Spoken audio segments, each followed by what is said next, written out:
Mari kita angkat tangan kita, Alkitab kita, Alkifon kita semuanya. Mari kita deklarasikan. 1, 2, 3.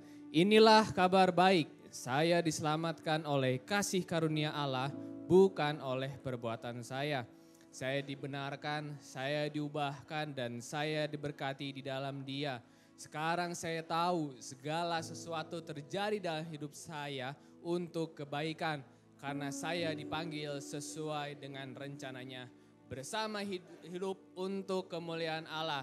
People is our mission, connect with God and make disciples alive in character. Haleluya, berikan kemuliaan lagi yang lebih luar biasa untuk Tuhan kita. Terima kasih tim Praise and Worship sudah membawa kita dalam suatu atmosfer hadirat Tuhan yang begitu luar biasa. Sebelum kita lanjut lagi mendengar firman Tuhan, boleh dong sekali lagi kasih salam, kasih tos kiri kanannya, katakan happy Sunday, God bless you, you are awesome, glad to be here gitu ya. Senang berjumpa Anda di rumah gitu ya. Amin, amin, amin. Siapa yang merasakan kebaikan Tuhan begitu luar biasa sepanjang minggu ini? Siapa yang merasa diberkati hari ini? Siapa yang siap untuk mendengarkan firman Tuhan pada hari ini? Amin. Saya diberikan tema ini ya masih dengan tema bulanan Seize the Day. Dan saya akan dengan subtema itu loh, now or never. Sekarang atau tidak sama sekali. Sekarang atau kapan lagi gitu ya.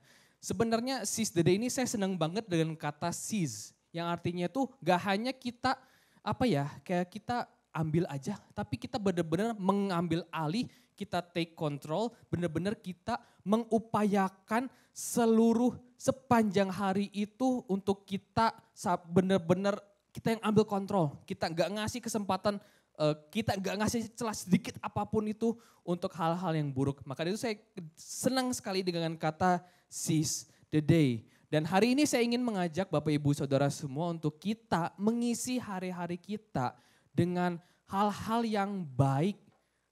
Bagaimana kita bisa melakukan hal-hal yang baik dan benar di hadapan Tuhan. Karena segala sesuatu itu baik, tapi enggak segala sesuatu juga benar. Hal yang baik belum tentu benar. Hal yang benar belum tentu baik. Kadang-kadang kita sedang terpikir, ini mending kita ngasih kejujuran atau enggak ya? Kalau jujur, dia akan terluka. Kita akhirnya berbohong. Kadang-kadang kita banyak sekali pilihan-pilihan hidup kita tuh yang dikatakan seperti itu. Maka dari itu setiap hari kita perlu hikmat daripada Tuhan untuk Dia memimpin kita dalam setiap kehidupan kita. Amin. Saya akan mulai dengan ada suatu artikel saya temukan di internet. Ada satu orang, gak disebutkan namanya siapa, dia kira-kira itu berumur 50 tahun Bapak Ibu Saudara. Dan suatu hari dia sedang browsing di internet dan dia menemukan suatu website yang namanya Death Clock atau waktu kematian, jam kematian. Dia iseng aja nih masukin, karena ketika masuk ke website itu akan ditanya umur Anda berapa, jenis kelamin apa, merokok enggak. Banyak sekali pertanyaan-pertanyaan dan terakhir tuh ada pertanyaannya sampai banyak banget. Akhirnya setelah dia klik submit, dia sampai di tahap akhir. Akhirnya website itu menampilkan sisa hidupnya lagi. Dengan kecanggihan teknologi sekarang ya banyak hal seperti itu. Dan website itu menampilkan bahwa sisa hidupnya itu 18 tahun lagi. Umur 50 berarti dia akan meninggal di umur 68. Nah dia langsung telepon ke dokter langganan dia. Pak dokter, kira-kira menurut Bapak dokter, dengan kondisi saya seperti ini, hidup saya akan berapa lama lagi sih? Terus kata dokternya, ya kurang lebih 20 tahun lagi lah kalau beruntung katanya. Seperti itu. Lalu dokternya udah menutup teleponnya. Dan lalu si orang ini tuh dia tergoyahkan dengan pengetahuan yang didapatkan bahwa dia hanya akan hidup selama 18 tahun lagi. Dan apa yang dia lakukan, dia percaya ada 18 tahun lagi dia akan hidup, dia langsung memutuskan semua pekerjaan yang dia sedang punya, karena dia merasa bukan passion dia di situ. Saya punya waktu 18 tahun lagi nih. Tapi saya nggak melakukan apa yang saya suka. Lalu semenjak itu dia melakukan hal-hal yang dia suka, yang dia impikan. Dia lakukan semuanya, dia habiskan sisa hidupnya itu untuk hal-hal yang dia senangi karena dia tahu waktu dia akan habis. Dan yang menariknya setelah dia menulis artikelnya itu di internet itu, dia kembali lagi tuh ke websitenya, Dead Clock itu. Ternyata waktunya berkurang tepat seperti yang sudah waktu-waktu yang sudah dihabiskan selama dia menulis artikel tersebut. Lalu orang ini menulis kalimat terakhir, kamu boleh mengatakan saya gila, tapi saya harus mengatakan satu hal. Saya mencintai dan saya sangat menyukai dan menikmati TikTok bunyi jam dari Dead Clock. Kenapa? Karena tanpa TikTok dari jam kematian tersebut, saya Hani tidak akan hidup. Jadi dia baru merasa hidup itu, kenapa? Karena dia tahu sisa waktu hidup dia. Dan ini menjadi sebuah perenungan bagi kita. Bahwa kita di dunia ini akan ada waktunya untuk kita kembali ke rumah Bapa, betul? Maka dari itu, apakah selama ini kita sudah hidup di dalam Tuhan? Contohnya seperti ini, dia udah hidup 50 tahun loh Bapak Ibu. Tapi begitu dia sadar, oh saya akan ada expirednya. Langsung dia merubah mindset dia. Saya ingin benar-benar hidup yang sesuai dengan apa yang saya impikan. Seringkali kita juga harus sadar bahwa waktu kita di dunia ini hanya sementara saja. Yang bersifat kekal itu adalah Allah. Kehidupan nanti di surga nanti. Di dunia ini kita hanya sementara saja. Maka dari itu saya ingin mengajak Bapak Ibu semua, yuk kita gunakan waktu yang ada ini sebaik-baiknya. Karena apa? Karena gak ada yang tahu kapan kita akan dipanggil Bapa. Kita gak tahu 10 menit ke depan, 1 jam ke depan, 1 hari ke depan, seminggu ke depan, 10 tahun ke depan. Apakah kita masih bisa diberikan kesempatan? Maka dari itu kita harus hidupi setiap hari kita seolah-olah itu menjadi last chance kita. Kenapa? Begitu kita sadar bahwa oh hari ini kayaknya last chance deh. Hari ini last chance deh. Kita akan semakin berapi-api untuk terus hidup dalam Tuhan. Amin. Siapa yang ingin hidup dalam Tuhan? Ingin terus menghidupi firman Tuhan.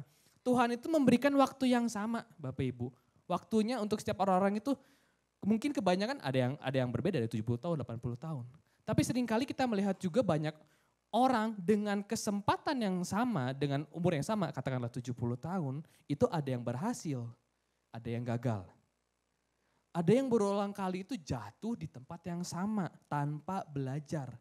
Enggak belajar kesalahannya. Ada juga yang jatuh dalam kesalahan tapi dia belajar, cepat belajar.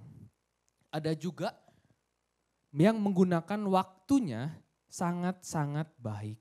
Ada juga banyak yang menyia-nyiakannya. Yang membuat perbedaan semua hal itu adalah hikmat daripada Tuhan.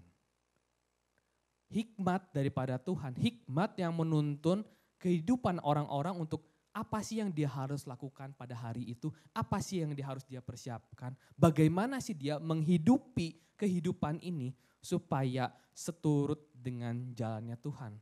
Hikmat dan pengetahuan itu lahir dari hidup yang takut akan Tuhan.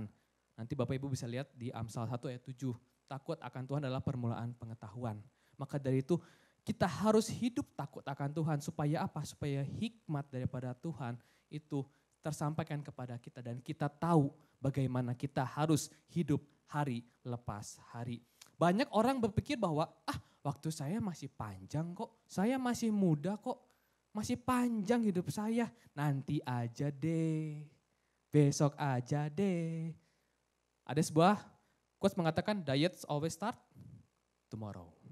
Jadi hari ini makan dulu, bisa dimulai besok, begitu besok datang diets always start tomorrow. Ya kapan mulainya kalau gitu, bener gak? Gitu kan. Maka dari itu harus mengambil keputusan hari ini. Saya mau diet, hari ini. Mengambil keputusan itu hari ini. Bukan besok. Karena besok kita gak tahu apakah kita punya kesempatan itu. Kalau gak sekarang, kapan lagi? Mungkin kita udah gak punya waktu lagi. Banyak sekali hal-hal yang terjadi di luar pemikiran kita. Siapa yang sangka tahun 2020 akan ada COVID-19 di mana semua sosial kontak kita itu benar-benar ibaratnya terputus. Benar gak? Kita harus stay di rumah. Padahal 2019 itu kayak masih biasa-biasa aja. Akhir tahun Natal tahun baru kita masih happy-happy aja. Tiba-tiba dalam waktu yang singkat diputus semua. Gak boleh ada orang yang keluar rumah. Kalau keluar rumah itu harus pakai masker ini itu. Siapa yang menyangka? Siapa yang menyangka? Gak ada yang menyangka. Maka dari itu yuk kita ambil keputusan. Sekarang saya harus berubah. Sekarang saya ingin hidup dalam firman Tuhan. Now or never. Karena kita tidak tahu apakah besok kita masih punya kesempatan yang sama. Amin. Bagaimana sih untuk kita bisa hidup, seize the day, hidup dalam jalannya Tuhan. Yang pertama Bapak Ibu, ingat kepada Allah yang kekal.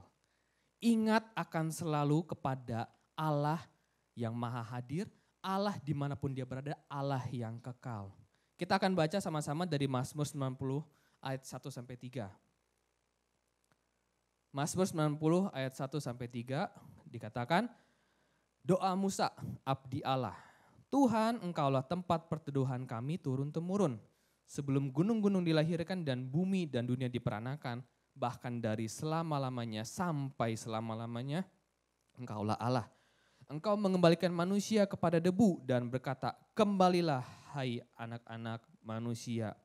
Di sini Musa membuka doa itu dengan mengingat kepada Allah yang kekal. Dia katakan bahwa di ayat yang kedua, engkaulah Allah selama-lamanya sampai selama-lamanya engkaulah Allah, Allah yang kekal.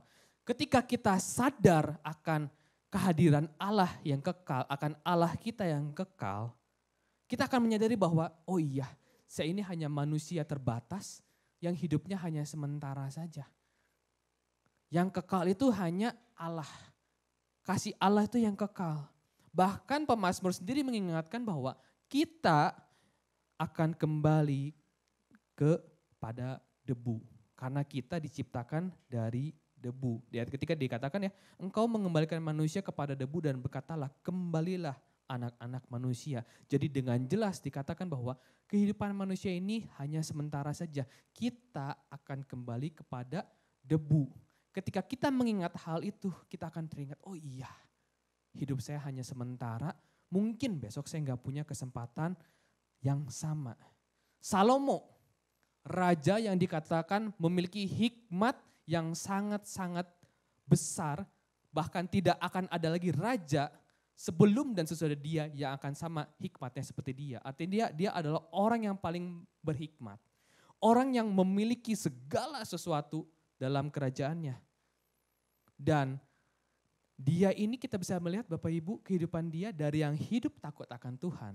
Ketika dia mendapatkan semuanya, dia akhirnya menjauh kepada Tuhan. Dan dikatakan di kitab Pengkhotbah itu ceritanya Salomo itu sudah di akhir usianya, di akhir masa hidupnya dia menuliskan di kitab Pengkhotbah. Dari pasal 12 ayat 1 nanti Bapak bisa lihat, ingatlah akan penciptamu pada masa mudamu. Sebelum tiba hari-hari yang malang dan mendekatkan tahun-tahun yang kau katakan tak ada kesenangan bagiku di dalamnya. Jadi Salomo orang yang paling berhikmat. Dia mengatakan ketika di masa akhir hidupnya, hai semuanya ingatlah kepada penciptamu. Ingat, kenapa? Karena kehidupan kita ini sementara. Ketika kita sudah ibaratnya sudah akhir usia, akhir ya menjelang 50, 60, 70 tahun ke atas. Itu kita dikatakan bahwa tak ada kesenangan bagiku di dalamnya. Kenapa ya? Karena tubuh kita sudah ya ada yang sakit-sakitan. Kita udah gak bisa lagi se-fresh ketika kita masih muda. Maka dari itu Salomo mengingatkan, ingatlah akan penciptamu ketika pada masa mudamu. Jadi artinya apa? Ketika kita masih diberikan kekuatan, masih diberikan kesehatan, yuk kita gunakan ini untuk mengisi hari-hari kita ini dengan hal-hal yang baik dan benar di hadapan Tuhan. Ingat kepada Allah yang kekal itu menyadari keterbatasan kita. Keterbatasan usia kita, keterbatasan segalanya. Kenapa? Karena manusia itu terbatas. Hidupnya ini di dunia ini terbatas. Pemazmur mengatakan kita ini hanya 70 tahun, 80 tahun itu kalau diberikan bonus. Jadi ya dikatakan ya 70-80 tahun ini udah batas kita. Lebih dari itu merupakan bonus. Dan di sini saya akan berikan ilustrasi seperti ini Bapak Ibu. Ada seorang pelayan, dia sedang belanja ke pasar. Di pasar ini lagi belanja, dia kemudian keseruduk orang karena padatnya pasarnya itu rame. Dia kesenggol sama orang gitu ya. Kesenggol sekali gitu kan. Kesenggol lagi karena padat banget gitu ya. Akhirnya dia marah, siapa sih yang nyenggol gue gitu kan. Pas dia lihat ke yang orang yang menyenggol dia kaget. Kenapa? Karena begitu dia lihat orang itu, dia seperti seolah-olah melihat kematian dia. Langsung dia kabur, lari ke rumah tuannya. Lari terbirit-birit, tuannya kaget. Kenapa kamu lari begini? Katanya, Tuan aku melihat ada malaikat maut di pasar. Takut banget, ini seolah-olah kayak dia mau mencabut nyawa saya. Saya benar-benar ketakutan nih Tuan. Lalu tuannya begitu sayang sama pelayan itu katakan, ya udah kamu pergi aja ke luar kota, ke kota sebelah, ke Garut, Cianjur. Gak bakal ketemu kan di sana. Kamu di sana sampai saya datengin dia dan sampai kondisi aman baru kamu kembali lagi ya. Oke siap. Berangkat dia cari kuda, cari kereta apapun itulah. Dia pindah ke kota sebelahnya. Lalu tuannya datang nih ke pasar. Orangnya masih ada tuh. Toel, kamu kenapa bikin takut pelayan saya? Lalu kata orang itu apa? Saya juga kaget Pak. Kenapa? Saya ketemu dia hari ini. Padahal saya punya janji dengan dia besok di Garut. Nah, loh. Itu ilustrasi yang unik ya, Bob. Kita seolah-olah Tuhan itu melakukan usaha supaya apa? Supaya pelayannya ini gak dijemput sama malaikat maut. Tapi yang kita harus sadari adalah bahwa semua waktunya itu akan datang. Mau gimana pun usaha kita minum vitamin, minum apa, semua itu akan ada batasnya. Medical science can add years to your life, but only Jesus can add life to you years. Bahasa Sundanya apa? Ilmu medis hanya bisa menambah tahun-tahun ke dalam hidupmu. Tapi hanya Yesus yang mampu menambah kehidupan ke tahun-tahun atau hari-harimu. Amin. Hanya Yesus yang bisa memberikan kehidupan. Seringkali kita, saya tidak menghidupi kehidupan saya ini. Apa sih yang kurang? Yuk kita introspeksi lagi. Adakah Yesus benar-benar berkuasa atas kehidupan kita? Adakah Yesus menjadi pusat dari kehidupan kita? Kenapa? Karena tidak ada manusia yang terbatas bisa lari dari kematian untuk menghadap Tuhan yang tidak terbatas. Allah itu kekal. Kita di sini sementara. Sekali lagi, kita di sini hanya sementara. Jadi yang tahu hari-hari kita hanyalah Tuhan. Maka dari itu, yuk kita minta kepada Tuhan supaya Dia tinggal dalam hati kita. Kita selalu ingat kepada Allah itu kekal. Saya di sini hanya sementara saja. Yuk, saya ingin untuk hidup terus di dalam Tuhan. Amin. Itu yang pertama Bapak Ibu, ingat kepada Allah yang kekal. Kenapa? Karena kita terbatas. Usia kita terbatas dan kematian itu sudah pasti akan datang. Yang kedua, hidup takut akan Tuhan. Hidup takut akan Tuhan. Kita akan baca dari Mazmur 90 ayat 4-9. Sebab di matamu 1000 tahun sama seperti hari kemarin. Apabila berlalu atau seperti giliran jaga di waktu malam. Engkau menghanyutkan manusia, mereka seperti mimpi, seperti rumput yang bertumbuh. Di waktu pagi berkembang dan bertumbuh, di waktu petang lisut dan layu. Sungguh kami habis lenyap karena murkamu dan karena kehangatan amarahmu kami terkejut. Engkau menaruh kesalahan kami di hadapanmu dan dosa kami yang tersembunyi dalam cahaya wajahmu. Sungguh segala hari kami berlalu karena gemasmu. Kami menghabiskan tahun-tahun kami seperti keluh. Pemazmur di sini mengibaratkan kehidupan kita ini seperti mimpi. Seperti mimpi yang hanya ketika kita sedang tidur. Semuanya itu hanya terbatas. Seperti rumput yang pendek dan terbatas hidupnya. Paginya berkembang, sorenya sudah layu. Hidup manusia yang seperti rumput dan mimpi ini semua akan harus kita pertanggungjawabkan di hadapan Tuhan. Pemazmur mengatakan bahwa kesalahan kita, dosa-dosa kita yang kita lakukan di dunia ini itu tidak bisa disembunyikan di hadapan Tuhan. Ada yang masih ingat lagu sekolah minggu? Mata Tuhan melihat apa yang kita perbuat. baik yang baik maupun yang jahat. Itu artinya apa? Dari kecil kita udah tahu bahwa Tuhan ini maha hadir, Tuhan tahu segala dosa kita. Walaupun kita sedang sendiri di rumah, walaupun kita sedang sendiri di ruangan. Gak ada yang melihat, gak ada yang supervise kita. Tapi Allah itu maha hadir, Allah tahu segala sesuatu dalam kehidupan kita. Dan seharusnya ketika kita sadar bahwa Allah ada di dalam segala aspek kehidupan kita, Allah melihat segala perlakuan kita, itu kita harus sadar ketika kita melakukan dosa akan ada konsekuensinya. Yaitu apa?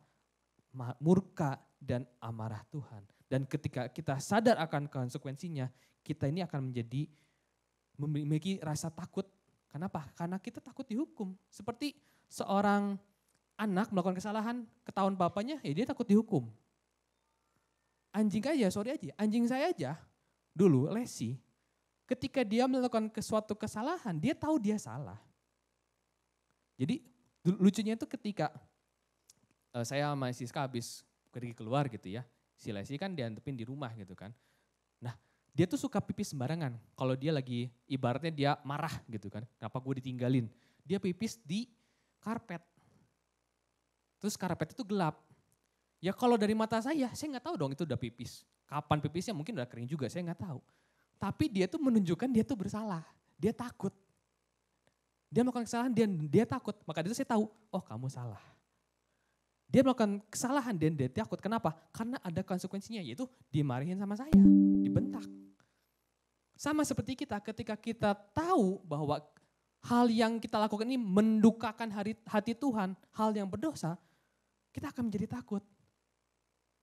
Maka dari itu kita harus mengingat bahwa, oh ketika saya melakukan dosa, akan ada hukumannya. Enggak deh. Saya ingin hidup dalam Tuhan. Tuhan tolong berikan kepada saya kekuatan untuk tidak melakukan dosa itu.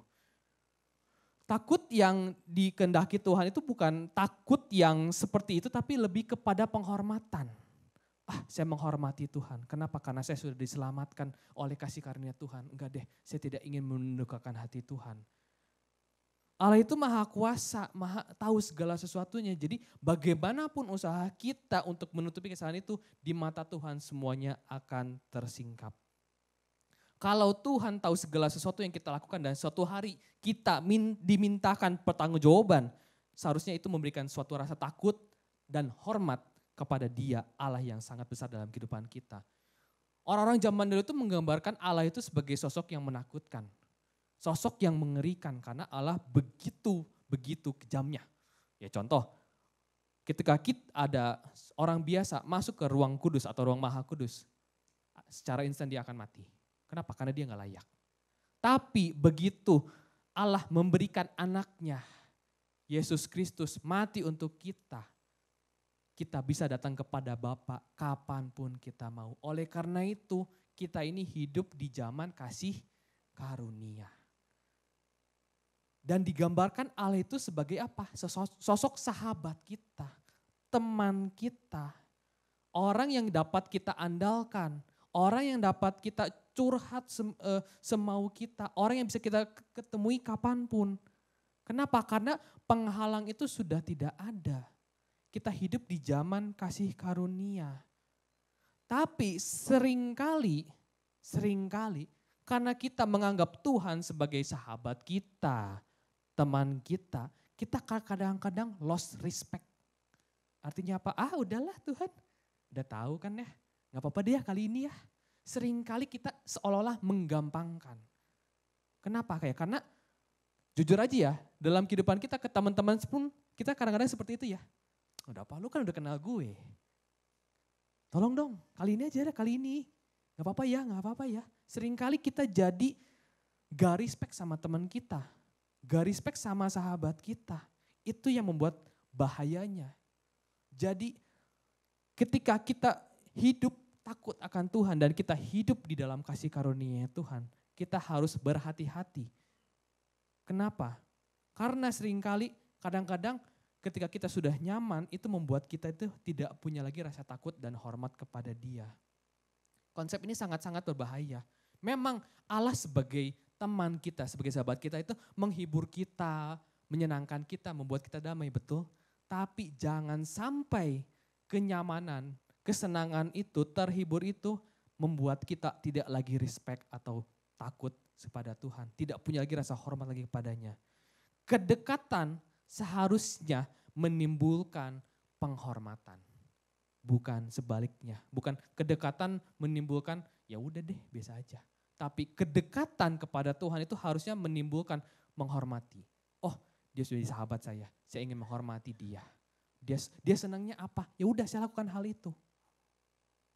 Saya lakukan hal itu, hal yang menyukakan hati Tuhan. Maka dari itu kedekatan seharusnya menimbulkan penghormatan dan bukan sebaliknya. Amin Bapak Ibu. Yang kedua, hidup takut akan Tuhan.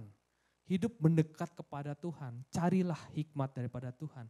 Yang ketiga yang terakhir Bapak Ibu, jalani kehidupan dengan bijak.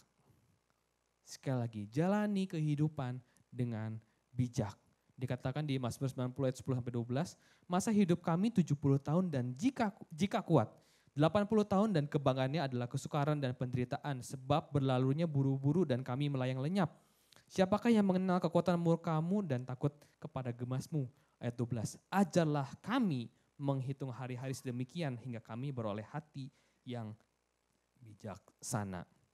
Sekali lagi pemazmur mengatakan bahwa kehidupan kita ini 70-80 tahun. 70 tahun jika kuat, 80 tahun itu tambah bonusnya. Tapi ya kebanyakan itu pakai kesukaran dan penderitaan. Ya mungkin kita kondisi badan kita udah mungkin gak terlalu sehat dan semacamnya. 70-80 tahun itu juga akan berlalu buru-buru. Kayak saya sekarang, saya merasa loh udah November lagi ya. Bulan depan udah Natal lagi. Perasaan baru kemarin deh kita merayakan Natal tahun baru. Tapi sekarang udah di penghujung akhir 2023. Bulan depan udah 2024. Jadi waktu itu sangat-sangat cepat dan tidak berasa. Dikatakan juga hidup itu seperti uap. Bisa melus kapan aja. Gak tahu. Tadi seperti pemazmur bilang seperti mimpi. Beresnya kapan gak ada yang tahu. Maka dari itu diingatkan pada kita supaya kita hidup dengan bijak. Bagaimana kita bisa hidup dengan bijaksana? Ya kita harus mendekatkan diri kepada Tuhan. Ingat lagi pada hal yang kekal, Allah yang kekal. Jadi ini bukan step tapi sebuah siklus Bapak Ibu. Ingat kepada Allah yang kekal, hidup takut akan Tuhan, akan ada kebijakan. Dari setelah kita jalani kehidupan, kita harus mengingat. Jadi seperti lingkaran Bapak Ibu, seperti siklus. Itu akan terus berputar. Dan kalau kita hidup takut akan Tuhan terus menerus ingat kepada Allah, kebijakan daripada Tuhan, hikmat daripada Tuhan akan Tuhan berikan dalam kehidupan kita. Kenapa? Karena kita mendekat kepada Tuhan. Tuhan menganggap kita sahabat dan seorang sahabat pasti akan memberitahukan rencananya bagi kita. Gue punya plan ini buat lu loh, lu bagus ini. Bagaimana kita bisa tahu jalannya Tuhan kalau kita sendiri tidak mau mendekatkan diri kita kepada Tuhan.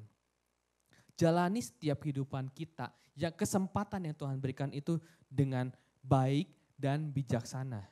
Baik dan bijaksana. Baik dan bijaksana ini artinya adalah dapat mengingat Tuhan dan memberikan waktu kita kepada Tuhan. Ingat bahwa manusia ada akhirnya. Ada kemungkinan mungkin saya besok atau minggu depan saya nggak tahu apakah saya masih bisa melayani Tuhan. Tiba-tiba saya sakit, gak bisa melayani Tuhan lagi, gak ada yang tahu. Maka dari itu, ketika saya diberikan kesempatan untuk melayani Tuhan, saya terima. Kenapa? Karena mungkin aja minggu depan tuh saya udah gak bisa lagi. Dan kalau misalnya, aduh hari ini enggak deh, lagi gak mood, lagi males. Itu nanti dipertanggungjawabkan Bapak Ibu. Ternyata besoknya saya harus bertanggung jawab kepada Tuhan. Ini kamu kemarin dapat kesempatan, kok kamu bilang gak mood, males. Itu jadi pertanggungjawaban kita kepada Tuhan. Maka dari itu, setiap kali ada kesempatan, now or never. Diberikan kesempatan, ambil. Minta hikmat dan kebijaksanaan daripada Tuhan. Kenapa? Karena baik lagi, kita ini akan ada akhirnya. Ingat apa yang kita lakukan suatu saat itu akan kita pertanggungjawabkan. Seseorang itu pernah berkata, hiduplah seolah-olah kita besok akan mati.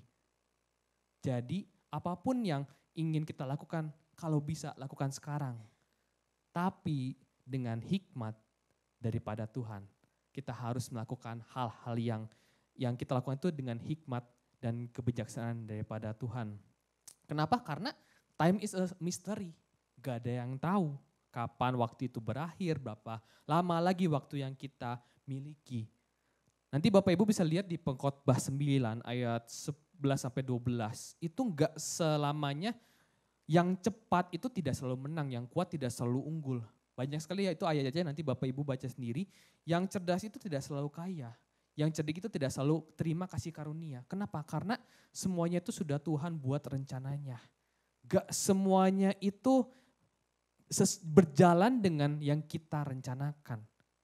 Maka dari itu kita harus minta kepada Tuhan untuk mengetahui, Tuhan kamu punya rencana apa sih dalam kehidupan saya? Yuk kita datang dengan sikap hati seperti itu.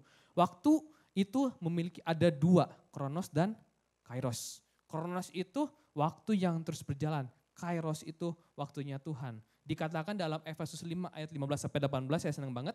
Efesus 5 ayat 15-18. Karena itu perhatikanlah dengan saksama bagaimana kamu hidup. Janganlah seperti orang bebal tetapi seperti orang arif. Ayat 16 nih. Dan pergunakanlah waktu yang ada karena hari-hari ini adalah jahat. Sebab itu janganlah kamu bodoh. Tetapi usahakanlah supaya kamu mengerti kehendak Tuhan. Dan janganlah kamu mabuk oleh anggur, karena anggur menimbulkan hawa nafsu. Tetapi hendaklah kamu penuh dengan roh. Dan dikatakan di ayat 16, pergunakanlah waktu yang ada. Dalam bahasa aslinya itu digunakan kata kairos, yang artinya adalah waktu Tuhan. Selama kita diberikan waktu sama Tuhan, kita harus pergunakan sebaik-baiknya. Dan di ayat 17 itu dikasih tahu sama Tuhan gimana caranya. Ayat 17 dikatakan, sebab itu janganlah kamu bodoh, tetapi usahakanlah supaya kamu mengerti kehendak Tuhan. Jadi di situ ada kata apa Bapak Ibu? Usaha. Yang selalu saya bilang, kehidupan kita ini firman Tuhan ini, saya senang banget kenapa? Karena ada selalu kata aksi. Jadi kita ini harus proaktif, gak bisa kita reaktif. Oh, saya baru mau nyembah Tuhan kalau saya diberkati deh. No, kita harus melakukan usaha dulu, baru Tuhan akan memberkati kita. Amin. Usahakanlah supaya kamu mengerti kehendak Tuhan. Sama seperti khotbahnya Bro Joseph minggu lalu. Poin pertama apa? Tahu His will, knowing His will. Ngerti kehendak Tuhan. Bagaimana kita bisa mengerti kehendak Tuhan? Usahakan. Usahakan apa? Kita baca firman Tuhan. Kita datang kepada hadirat Tuhan setiap hari. Kita naikkan pujian ucapan syukur kita kepada Tuhan. Kalau kita tidak berusaha untuk mendekatkan diri kepada Tuhan, bagaimana Tuhan akan mendekatkan diri kepada kita? Ketika kita mendekat kepada Tuhan, Tuhan juga akan mendekat kepada kita. Berapa banyak umat Tuhan itu berjalan dengan kehendaknya sendiri Bapak Ibu. Dan ketika dia berjalan dengan kehendaknya sendiri, dia ini mendapatkan luka-luka yang sebenarnya dia nggak perlukan. Kenapa? Karena dia nggak berjalan jalannya Tuhan. Tuhan itu sudah menyiapkan sebuah rencana yang terbaik. Yang paling aman untuk kita. Tapi seringkali kita dengan kehendak sendiri, udahlah Tuhan saya berjalan sendiri aja. Ini bagus banget nih opportunity-nya. Tapi kata Tuhan enggak. Jangan ambil itu. Tapi seringkali enggak lah, ya Tuhan ya ambil aja, ambil. Dan kita justru menerima luka yang banyak, luka yang tidak kita perlukan. Seringkali Bapak Ibu kehendak Tuhan itu tidak berbicara mengenai suatu cara tertentu. Tiba-tiba suara, hai William ini bukan jalanmu. Enggak seperti itu. Tetapi suatu kehidupan yang dipenuhi oleh rohnya. Ketika kita dipenuhi dengan Roh Kudus yang menguasai hati kita, otomatis Roh Kudus itu akan mengingatkan dan memberitakan kepada kita kehendak Tuhan itu yang mana. Gak tiba-tiba terdengar suara, William ini bukan jalanmu. Bukan, tapi dari dalam hati kita mengatakan, enggak ini bukan deh. Seringkali saya juga waktu itu kesaksian ya. Waktu itu saya dan istri bergumul ya waktu itu karena Siska waktu itu udah ibaratnya kerja juga udah gak gitu passion ya. Karena memang dia passion untuk di konten kreator ya. Mungkin Bapak Ibu tahu Siska punya banyak sekali IG dan sering kali update IG story gitu ya. Konten dia sangat-sangat menarik, sangat-sangat kreatif. Tapi waktu itu saya masih bekerja, Siska juga masih bekerja. Dan ya cukup tanggungan kita cukup banyak. Karena ibaratnya ada KPR, ada kebutuhan sehari-hari. Dan itu saya berdoa sama Tuhan, Tuhan gimana nih? Gimana ya Tuhan? Saya merasakan awal di tahun 2019, 2020 tuh ketika saya ini, Siska pengen resign gitu ya dari situ. Tuh gak tenang hati saya. Jangan, gak tenang, benar-benar gak tenang banget. Tapi ketika terus kita dalam doa, Tuhan ini gimana ya, tolong tunjukin jalanmu. Karena saya juga melihat Siska kasihan karena dia udah gak gitu passion di pekerjaannya. Jadi ya nyampe pulang ke rumah itu ya capek. Tapi ketika dia bikin konten, wah semangat banget kayak gak ada capeknya gitu ya. Dan akhirnya di tahun 2022 ya masalah isinya, itu di akhir di bulan November, Oktober itu saya berdoa sama Tuhan, sama Siska juga, kita gimana nih Tuhan tolong tunjukkan jalanmu. Tiba-tiba ada suatu ketenangan dalam hati saya dan mengatakan, Siska resign.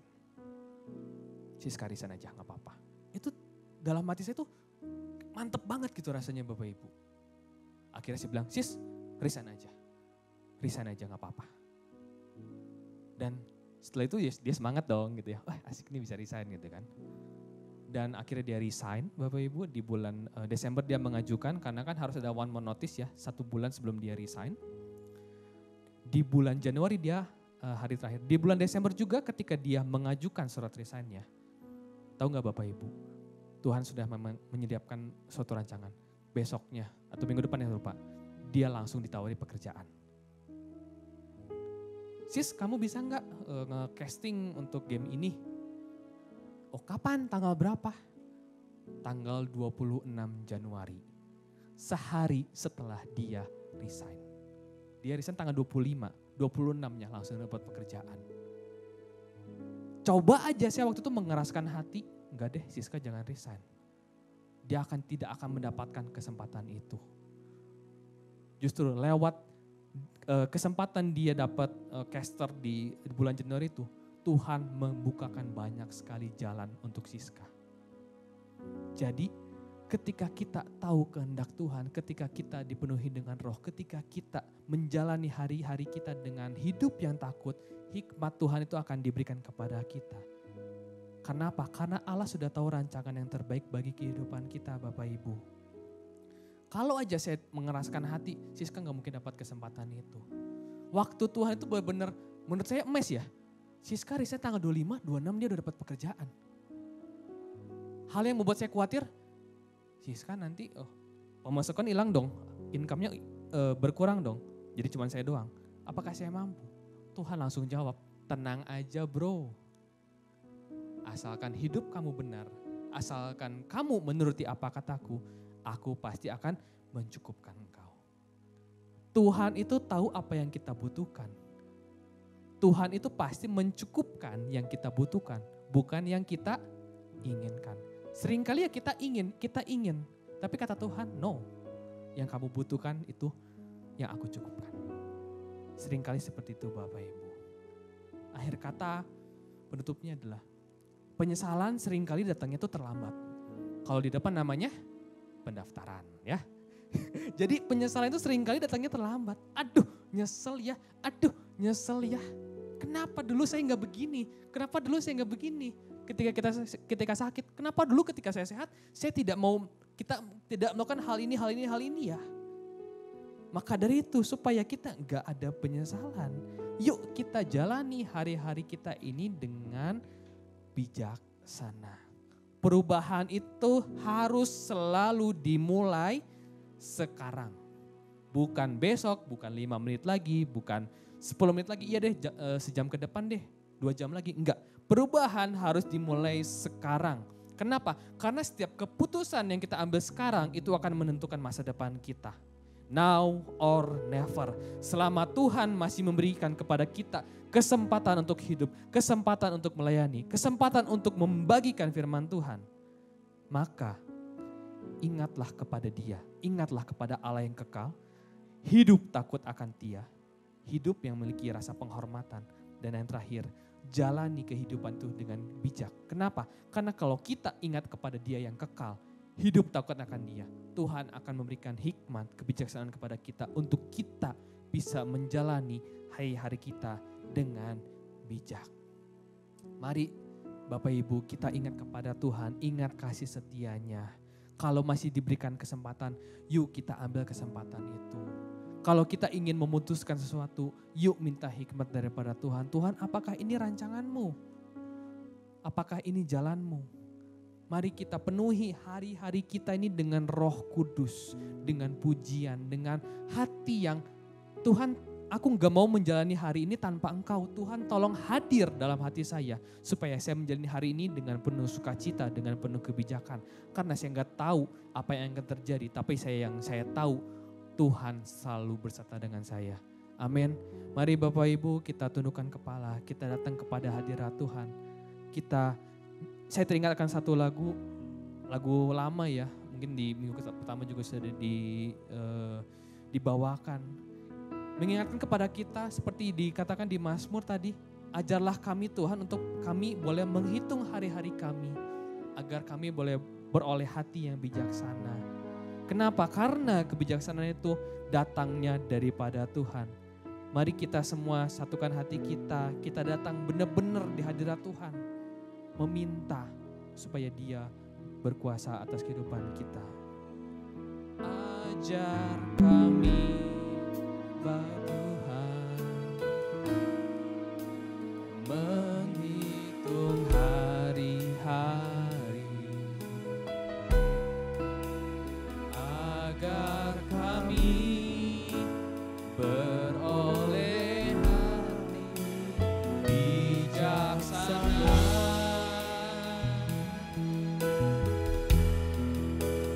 Ajar kami Bapa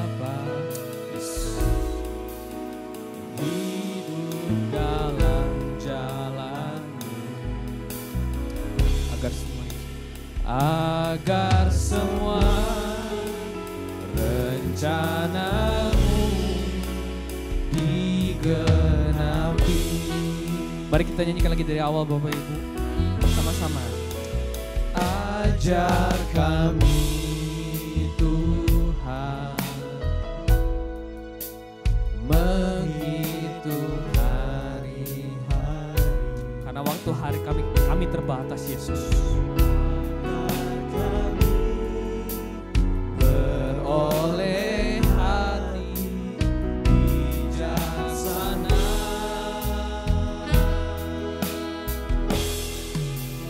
ajar kami Bapa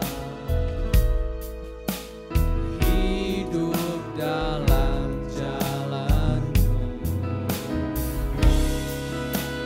agar semua rencana-Mu digenapi.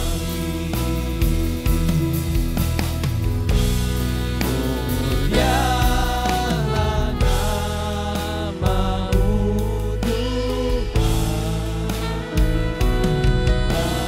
ajar jalan-Mu,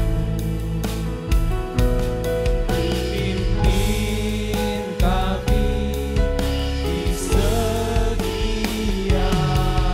waktu. Besar setiamu Tuhan, agunglah karya-Mu, Yesus kami bersyukur padamu.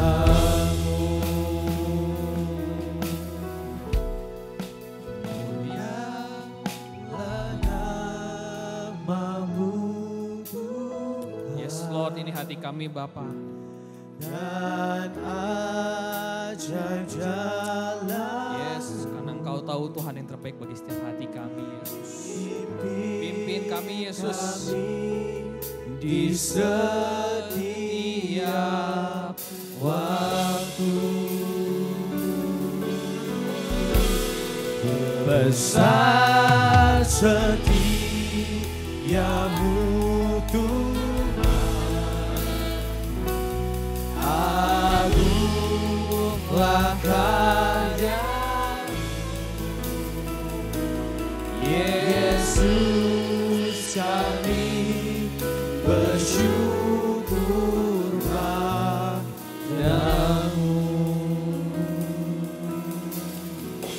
Amin Yesus, amin Bapa. Kami minta Tuhan Roh Kudus-Mu untuk tinggal dalam hati kami masing-masing Bapa. Ajari kami Tuhan, hari lepas hari Bapa, supaya kami beroleh hati yang bijaksana Bapa. Kami ingin mengingat Tuhan, bahwa kehidupan kami ini sementara saja di dunia ini Tuhan. Kehidupan yang kekal hanya di dalam Engkau saja Bapa. Dan kami ingin Tuhan menggunakan setiap kesempatan yang ada ini Tuhan sebaik-baiknya dengan hikmat daripada-Mu Bapa. Dan juga Tuhan kami ingin hidup takut akan Engkau Bapa. Kami ingin hidup menghormati Engkau karena Engkau Maha Tahu dan kami juga akan mempertanggungjawabkan setiap aksi kami. Maka dari itu Bapa, kami minta, kami perlu Roh Kudus-Mu Bapa ya, supaya Roh Kudus-Mu yang terus memimpin kehidupan kami. Dan juga kami ingin jalani hidup kami Tuhan dengan kebijakan daripada Engkau Bapa. Kami ingin kehidupan kami ini Tuhan, kehidupan yang menyenangkan hati-Mu. Kehidupan yang memancarkan kasih-Mu dimanapun kami berada Bapa. Kuasai setiap hati kami, setiap pikiran kami Bapa. Segala cobaan-cobaan, segala kuasa-kuasa si iblis yang akan mengganggu kami, menghasut kami tolak, kami patahkan di dalam nama Tuhan Yesus. Bila Engkau saja Tuhan yang berkuasa atas kehidupan kami. Bila Engkau Tuhan yang menjadi pusat dari seluruh kehidupan kami. Karena ketika Engkau menjadi pusat kehidupan kami, maka kehidupan kami ini Tuhan akan berjalan di dalam rencana-Mu saja Bapa. Hamba berdoa Tuhan untuk semua jemaat di AFJ Citilingi Bandung ini Bapa. Hamba tidak mengetahui setiap pergumulan mereka, setiap persoalan mereka, tapi hamba tahu Engkau Allah yang beserta dengan kami semua. Berikan kepada mereka Roh Kudus-Mu, supaya Roh Kudus-Mu terus tinggal melingkupi hati setiap jemaat di tempat ini. Dan kehidupan kami ini menjadi kehidupan yang berdampak, kehidupan yang membawa berkat dimanapun kami berada. Kenapa? Karena kami sudah diberkati dan kami siap menjadi berkat. Kami siap untuk menjadi pelaku firman-Mu. Kami siap untuk melakukan perintah-perintah-Mu di dalam nama Tuhan Yesus Kristus. Yang siap melakukan firman Tuhan, sama-sama katakan amin, amin.